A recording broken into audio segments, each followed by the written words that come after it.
Hi guys, this is Casey from Colonial Gardens. Right now I'm inside our herbal labyrinth here in our gardens at Colonial area. You can see behind me.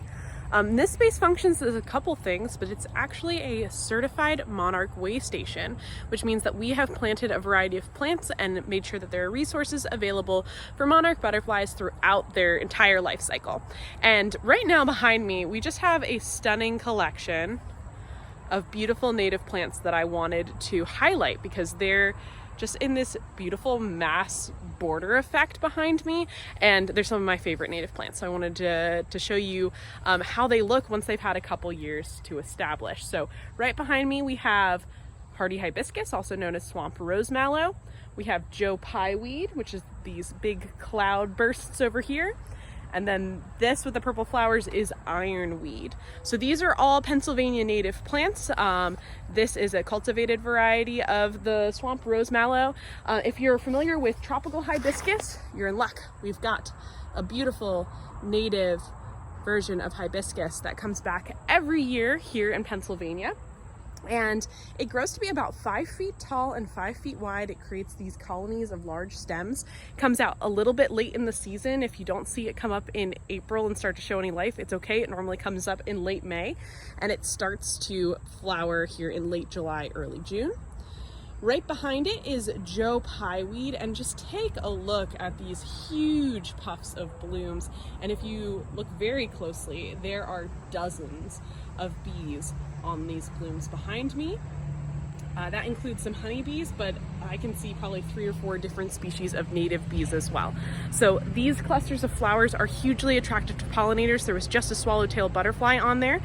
Joe-Pye weed is a very large native plant. So in its natural form, you're going to see it get about 8 feet tall, and it's a beautiful meadow plant.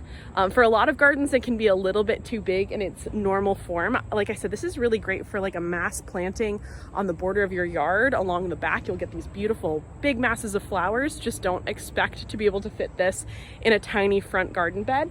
That being said, for Joe-Pye weed, there are several different cultivated varieties that come in smaller forms that are still super attractive to pollinators.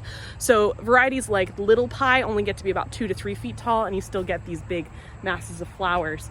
And ironweed is another one that you can see in its natural form gets huge.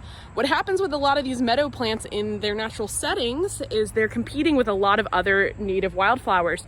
And so just by the nature of competition, they end up being a little bit less huge than you see them in a garden setting, where we give them plenty of fertile soil and we don't make them compete with all these other native wildflowers. And so you end up with these huge masses of beautiful ironweed. You can see that's just like gorgeous purple flower here. They're great for a late summer bloom as well.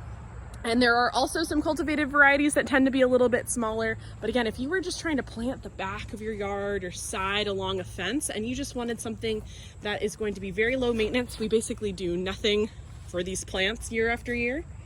And you wanted something that was attractive to pollinators, this trio of plants are going to give you really great blooms for the mid to late summer, and you want to pair them with lots of other native plants that might bloom throughout the other parts of the season to help support pollinators throughout the year. So these are just 3 plants I wanted to highlight right now from our Monarch Waystation, our herbal labyrinth here at Colonial Gardens in Phoenixville, Pennsylvania. Follow along if you want to learn more.